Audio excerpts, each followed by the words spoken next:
พิธีดังกล่าวได้จัดขึ้นในวันที่24-25 เมษายน 2026 ที่ผ่านมานี้เข้าร่วมโดยทานวาริยะศรีจันทร์ทองทิพย์เลขาพรรคนครไกรสอนพรหมวิหารทานอนุสัยไกรสอน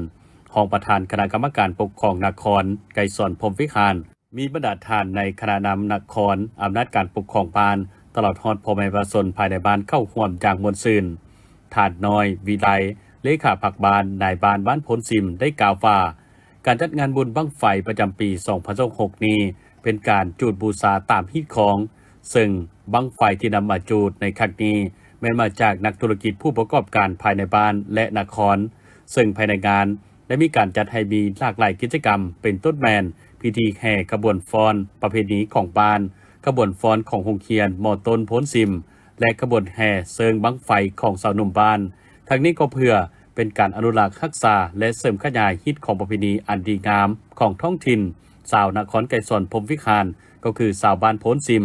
โดยอิงตามความเชื่อถือพอตกมาฮอดเดือน6ของลาวเป็นระยะเริ่มต้นเข้าสู่ฤดูฝน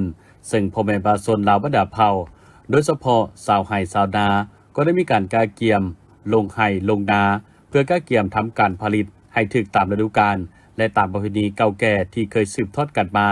จะได้มีการจัดงานบุญบั้งไฟถือว่าเป็นปางบุญใหญ่อีก1ปางในฮีต12ของ14ของประเพณีลาวจัดขึ้นทุกปีหลังบุญปีใหม่ลาวโดยมีความซื่อถือกันว่าเป็นพิธีกรรมครอบควายเทวดาฟ้าแทนเพื่อขอฝนให้ตกถึกตามฤดูกาลเพื่อให้พืชพันธุ์ผลปลูกมีความเจริญงอกงามนอกจากนั้นยังเป็นการเต้าโฮมความสามัคคีของพ่อแม่ประชาชนภายในบ้านและบ้านอ้อมคางให้เป็นปึกแผ่นและสำหรับการจัดงานประเพณีบุญบั้งไฟของบ้านพ้นซิมแม่นครบรอบ3 ปีใดจึงได้มีการจัดขึ้น1เทื่อในนั้นได้จัดขึ้นเป็นเวลา2 วันคือมื้อทำอิฐแม่นมือโฮมบั้งไฟโฮมกองแห่ตามประเพณีแม่นเต้าโฮมบั้งไฟขององค์การจัดตั้งบ้านพ่อแม่ประชาชนภายในบ้านและบ้านอ้อมคางตลอดฮอดนักธุรกิจและจึงมีการแห่อ้อมวัดเพื่อถวายแด่พระสงฆ์และในมื้อที่2ไม่เป็นมือจุดบั้งไฟขึ้นสู่ท้องฟ้าโดยเฉพาะในปีนี้ได้มีบั้งไฟน้อยใหญ่จากหลายภาคส่วนเข้าร่วมจุดในงานดังกล่าวคาดว่าบ่ต่ำกว่า37บั้งและทางนี้ก็เพื่อดึงดูดความสนใจแก่แขกคนทางภายในและต่างประเทศให้รับรู้และเข้ามาเที่ยวงานบุญสร้างเงินไขให้แก่นักท่องเที่ยวให้นับมือนับหลายขึ้นแน่ใส่สร้างสาพัฒนาบ้านให้เป็นบ้านเข้มแข็งหอบด้านใน5 ปีผ่านมาการจัดตั้งปฏิบัติแผนพัฒนาเศรษฐกิจสังคมของนครเวียงจันทน์แม่นบรรลุมรรคผลอันสำคัญอันพ้นเด่นต้นต่อแม่นการเก็บรายรับของงบประมาณได้เกินแผน5 ปีซ้อน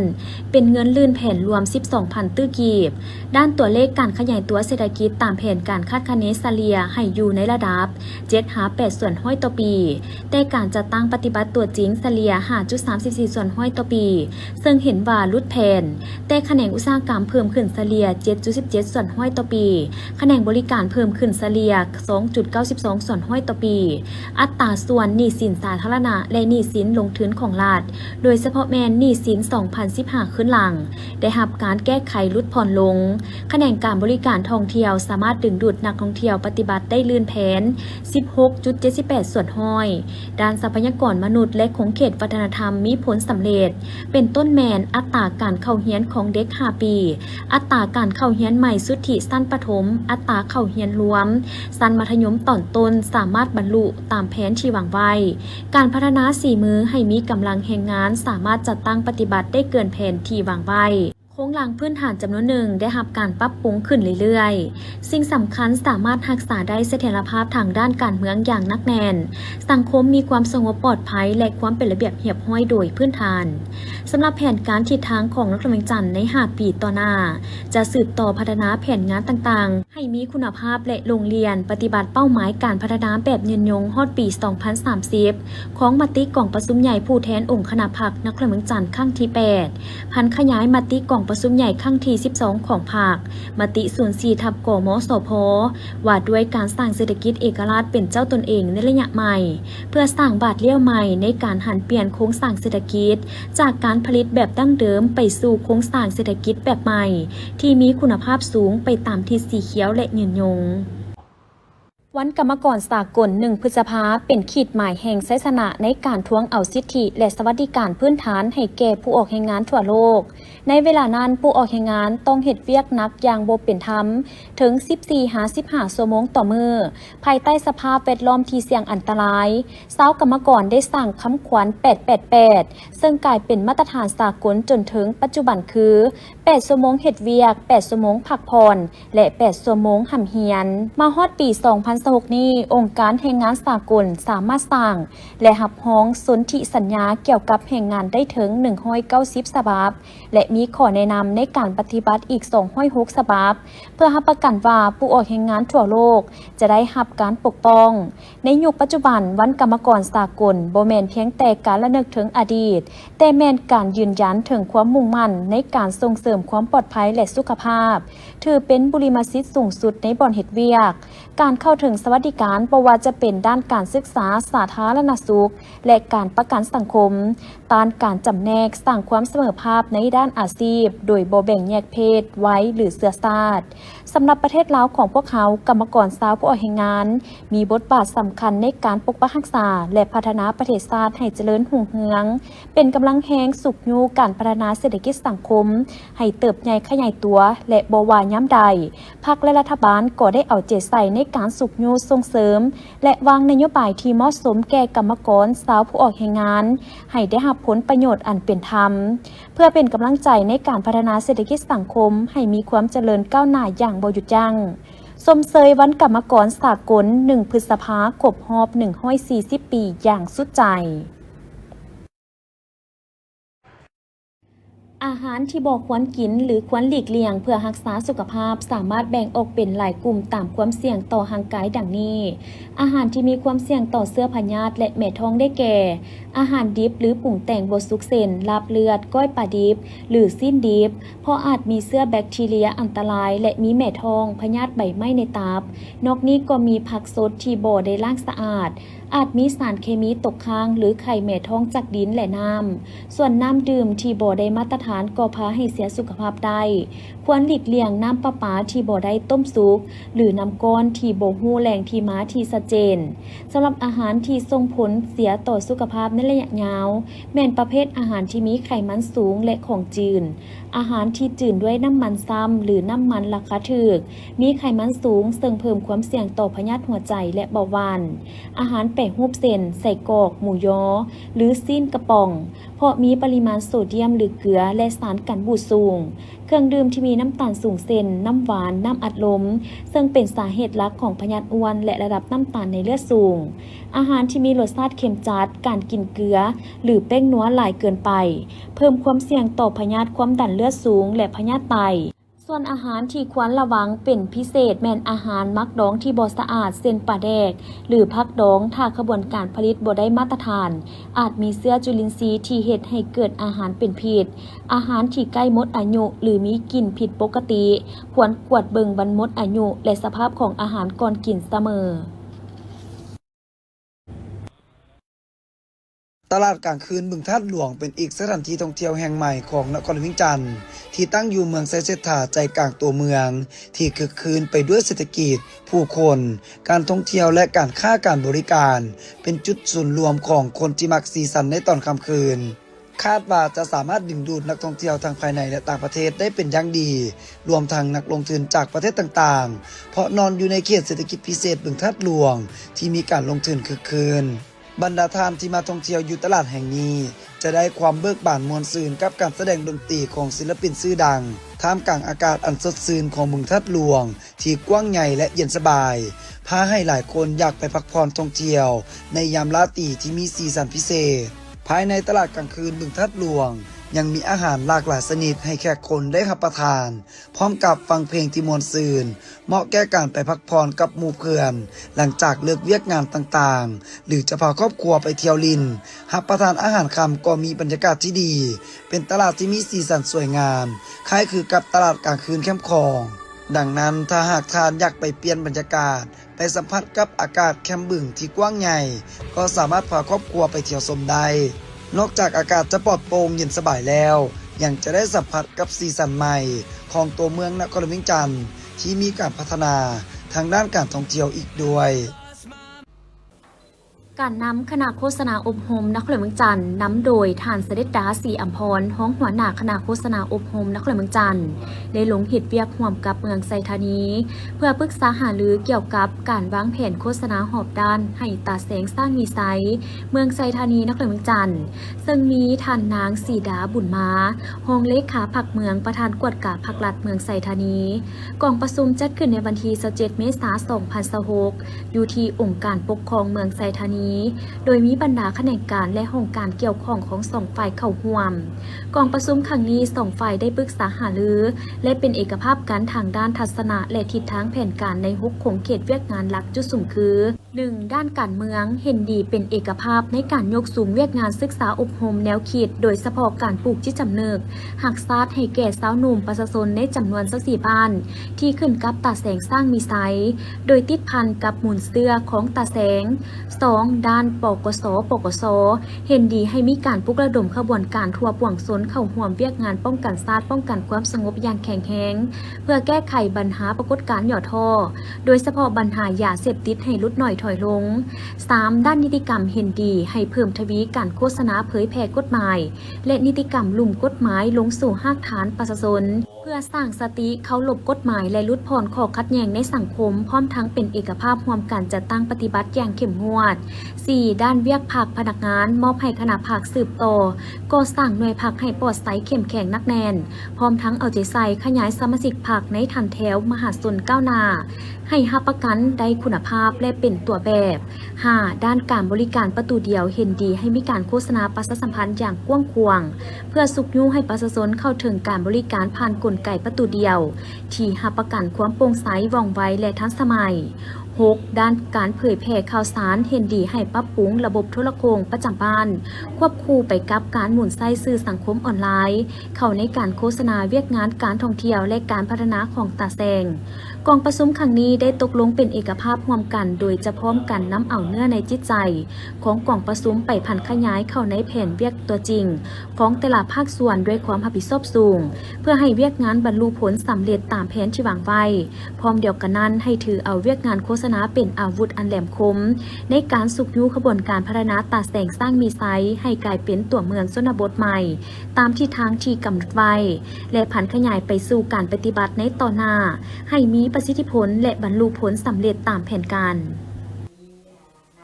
มังกร2026ท่านอนุภาพตุลาลมคณะเลขาธิการศูนย์กลางภาคเลขาคณะภาคประธานสภาประชาชนนครหลวงเมืองจันทร์พร้อมด้วยคณะได้ลงเคลื่อนไหวเยี่ยมยามและมอบเครื่องสุกโยให้กองห้อยไซแดน242ซึ่งได้รับการต้อนรับโดยท่านพันเอกเพชรบัดดีแปลงนาทีห้องหัวหน้าการเมืองกองบัญชาการทหารนครหลวงเมืองจันทร์ในพิธีท่านห้อยเอกแสงดาวนาหงษาหัวหน้าการเมืองกองห้อยทหารไซแดน242ได้รายงานยอดให้ฮู้ว่ากองห้อยไซแดน242แม่นกองห้อยหนึ่งที่ขึ้นกับแผนกทหารไซแดนห้องเสนาธิการทหารนครหลวงเมืองจันทร์เฮ็ดหน้าที่ป้องกันไซแดนติดตามสภาพและการเคลื่อนไหวต่างๆที่เกิดขึ้นตามบริเวณไซแดนให้มีความสงบปลอดภัยต้านและสกัดกั้นทุกการเคลื่อนไหวของกลุ่มคนบดีที่เคลื่อนไหวตามบริเวณไซแดนปกปักรักษาเขตน้ำแดดดินตามสิทธิและขอบเขตรับผิดชอบของตนซึ่งการปฏิบัติเวียกงานในระยะผ่านมาสามารถเฮ็ดสำเร็จตามหน้าที่การเมืองที่ภาคและรัฐมอบหมายให้หลายด้านโอกาสนี้ท่านอนุภาพตุลาลมเลขาคณะภาคนครหลวงเมืองจันทร์ได้มีคำเห็นโอ้ล้มซึ่งก่อนอื่นท่านได้แสดงความย่องยอสมเสยต่อการปฏิบัติหน้าที่ด้วยความรับผิดชอบสูงของกองห้อยไซแดน242ในระยะผ่านมาพร้อมทั้งได้เน้นหนักให้คณะภาคคณะบัญชาและไอ้น้องทหารกองห้อยดังกล่าวเพิ่มทวีความรับผิดชอบในการปกปักรักษาความสงบความปลอดภัยปกปักรักษาเขตน้ำแดนดินและเวียกงานที่ขันถึงมอบหมายให้มีผลสำเร็จเป็น99จากนั้นก็ได้มอบเครื่องสุกโยซึ่งประกอบนี้มีไว้จำนวน30แกดน้ำดื่ม50แพ็คแนวพันธุ์พืช5โลและอื่นๆพร้อมทางมอบเงินจำนวน10ล้านกีบนอกจากนี้แผนกกสิกรรมและสิ่งแวดล้อมนครหลวงเมืองจันทร์องค์การปกครองเมืองสีโคตะบองแผนกโยธาธิการและขนส่งองค์การปกครองเมืองสังทองแผนกวัฒนธรรมและการท่องเที่ยวและแผนกการเงินนครหลวงเมืองจันทร์ ยังได้มอบเงินจำนวนหนึ่งเพื่อเป็นการของขวัญกำลังใจให้แก่ไอ้น้องทหารหนึ่งในโอกาสวันสั่งตั้งกองทัพประชาชนลาวครบรอบ 77 ปี ในวันที่20มังกรนี้และวันสั่งตั้งกองบัญชาการทหารนครหลวงจันทร์ครบรอบ 50 ปีอีกด้วย กองประชุมจัดขึ้นในท่าอาทิตย์ผ่านมาภายใต้การเป็นประธานของท่านนางลีวงลาวลี หัวหน้าองค์การอัยการประชาชนสูงสุดมีบรรดาท่านรองประธานคณะกรรมการอัยการประชาชนสูงสุดบรรดาคณะกรรมการอัยการประชาชนสูงสุดและกองเลขาเข้าร่วมกองประชุมได้รับฟังการรายงานและประกอบคำเห็นใส่หลายปัญหาสำคัญตามคำถามเจาะจิ้มของท่านประธานซึ่งติดพันกับปัญหายุทธศาสตร์ขององค์การอัยการประชาชนเป็นต้นแมนผ่านสรุปตีราคาคืนการจัดตั้งปฏิบัติเวียกงานในไตรมาส1ปี2026และวางแผนเวียกจุดสุ่มไตรมาส2ปี2026รายงานเกี่ยวกับความคืบหน้าการหันเป็นทันสมัยในเวียกงานอัยการประชาชนแผนการติดตามกวดกาการปฏิบัติคำตัดสินของศาลแผนการลงติดตามกวดกาค่ายคุมขังดัดสร้างเพื่อแก้ไขนักโทษที่บ่มีคำตัดสิน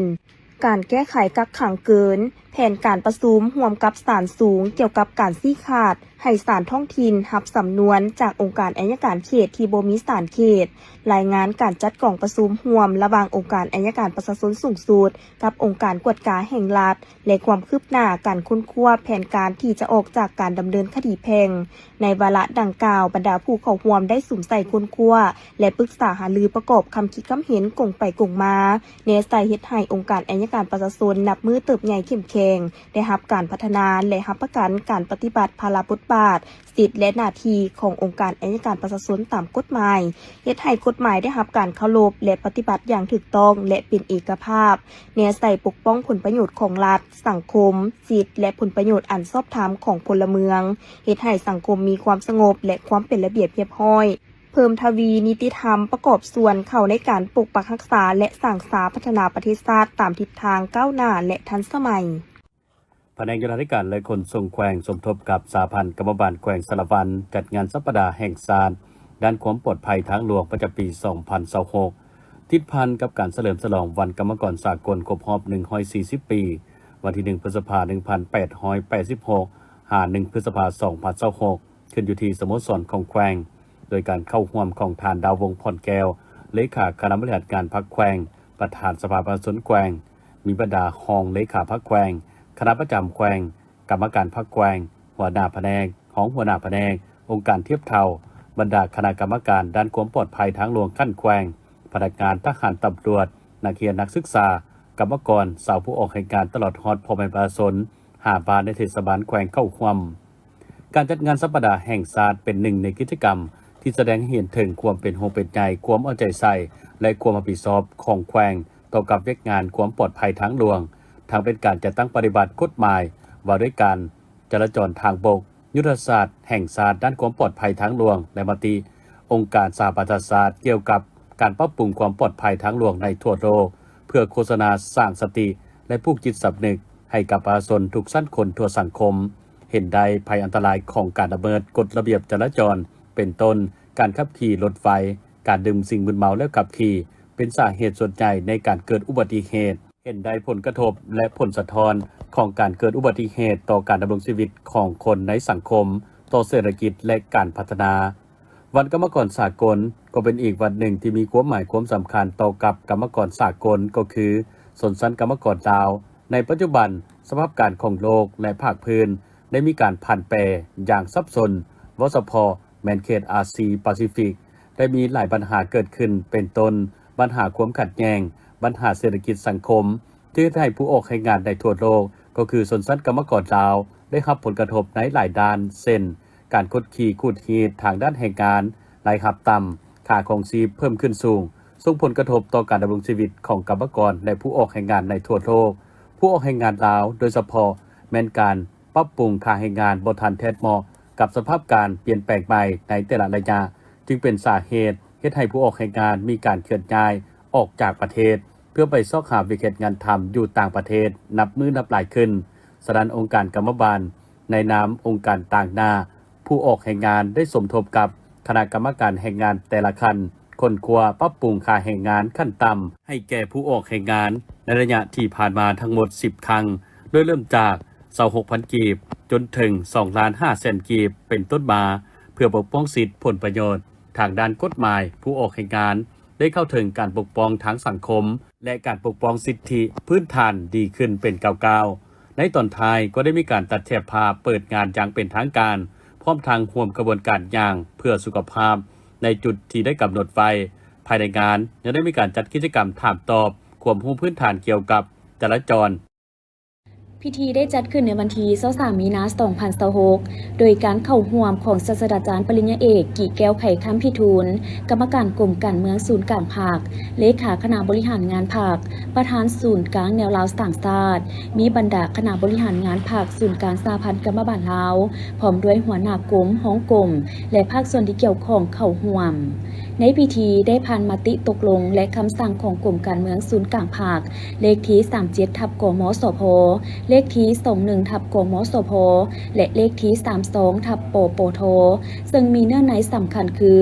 กรมการเมืองศูนย์กลางภาคออกมติตกลงให้สหายเลษยพรกรรมการศูนย์กลางภาคสมัยที่ 11ออกพักหับอุดหนุนบำนาญและแต่งตั้งยกย้ายสหายคำพลอยวรรณสารกรรมการศูนย์กลางภาครองเลขาคณะบริหารงานภาครองประธานศูนย์กลางแนวลาวสร้างชาติมาเป็นเลขาคณะบริหารงานภาคประธานคณะบริหารงานศูนย์กลางสหพันธ์กรรมบาลลาว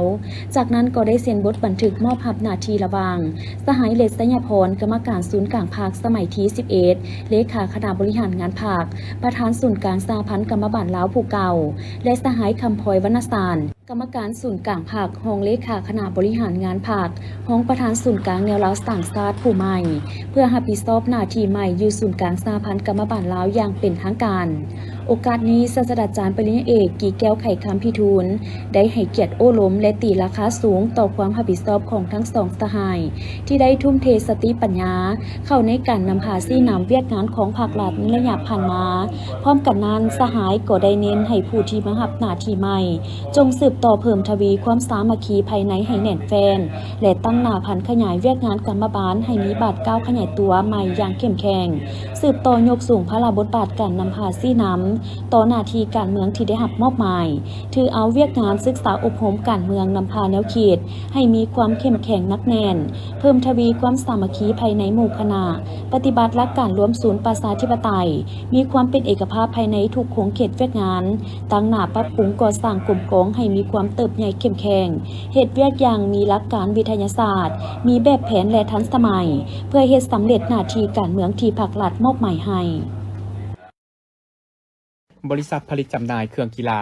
พิมพ์ลายไอสปอร์ตสืบต่อให้การสนับสนุนเครื่องนุ่งกีฬาพิมพ์ลายงามๆจำนวน40กว่าสุดรวมมูลค่าหลายกว่า10ล้านกีบให้แก่กลุ่มนักกีฬาสายข่าวกีฬาหรือลาวสปอร์ตมีเดียเพื่อสืบต่อเคลื่อนไหวออกกำลังกายสร้างกิจกรรมร่วมกับบรรดาภาคส่วนต่างๆทางภาครัฐเอกชนประจำปี 2026เพื่อสร้างกระบวนการเฉลิมฉลองวันสำคัญต่างๆของชาติพิธีมอบเครื่องกีฬาครั้งนี้ได้จัดขึ้นในวันที่ 12 มีนาคม 2026ที่สนามกีฬากลางมหาวิทยาลัยแห่งชาติวิทยาเขตดงโดกเมืองไซธานีนครหลวงวิงจันทร์เป็นการกล่าวมอบโดยทานไพละครบุญวิเชียรหรือประธานบริษัทผลิตและจำหน่ายเครื่องกีฬาพิมพ์ลายไอสปอร์ตต่างหน้ากล่าวรับแม่นทานคำสวรรค์โคตรไซหัวหน้าคณะโฆษณาอบรมนครหลวงวิงจันทร์มีทานสุขสาครศรีประเสริฐผู้อำนวยการศูนย์โฆษณาข่าวสารการศึกษาและกีฬาและคณะบริหารงานกลุ่มนักกีฬา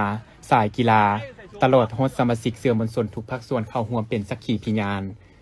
บริษัทผลิตจำหน่ายเครื่องกีฬาพิมพ์ลายไอสปอร์ตได้ให้การสนับสนุนเครื่องกีฬาพิมพ์ลายส่งเสริมกลุ่มนักข่าวสายกีฬาเคลื่อนไหวขบวนการมาได้เกือบ10ปีแล้วเพื่อสร้างโอกาสให้บรรดา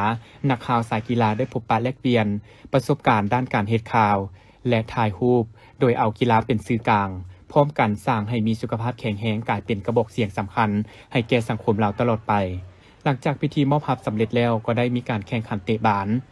นัดกระสับมิตรระหว่างไอสปอร์ตพบกับกลุ่มนักกีฬาสายข่าวกีฬาผ่านการแข่งขันปรากฏว่าทั้ง2ทีมเสมอกัน7-7ประตู